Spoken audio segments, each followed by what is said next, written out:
আলহামদুলিল্লাহ আসসালাতু ওয়াসসালামু আলা সাইয়্যিদিনা মুহাম্মদ ওয়া আলা আলিহি ওয়া সাহবিহি ওয়া সাল্লাম তাসলিমান কাসীরা ওয়া বা'দ।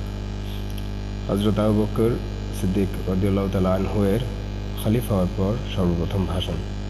বায়াতে সাকিফা থেকে ফিরে এসে তার পরদিন হযরত নবী করিম সাল্লাল্লাহু আলাইহি সাল্লামের কাফন দাফন শেষ করে মসজিদে নববীতে হযরত আবু বকর সিদ্দিক রাদিয়াল্লাহু তাআলা আনহু মিম্বরের উপর উপবেশ করে সাধারণ লোকদের বায়াত গ্রহণ করেন।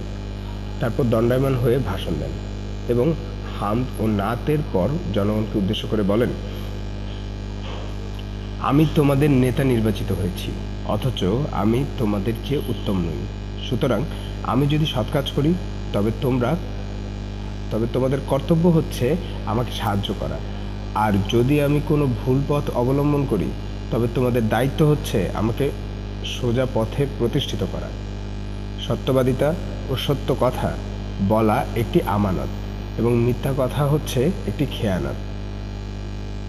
তোমাদের মধ্যে যে দুর্বল সে আমার নিকট শক্তিশালী, যে পর্যন্ত আমি তার প্রাপ্য বুঝিয়ে না দিই, আর তোমাদের মধ্যে যে শক্তিশালী সে আমার নিকট দুর্বল, যে পর্যন্ত আমি তার নিকট থেকে প্রাপ্য বুঝে না নিই।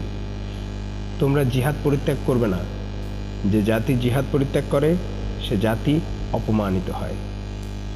আমি যতদিন আল্লাহ ও তার রাসূলের অনুগত্য করব ততদিন তোমরা আমার অনুগত্য করবে, আর আমি যদি আল্লাহ ও তার রাসূলকে অমান্য করি তবে তোমরা আমাকে পরিত্যাগ করবে, কেননা তখন তোমাদের উপর আমার অনুগত্য করা ফরজ নয়।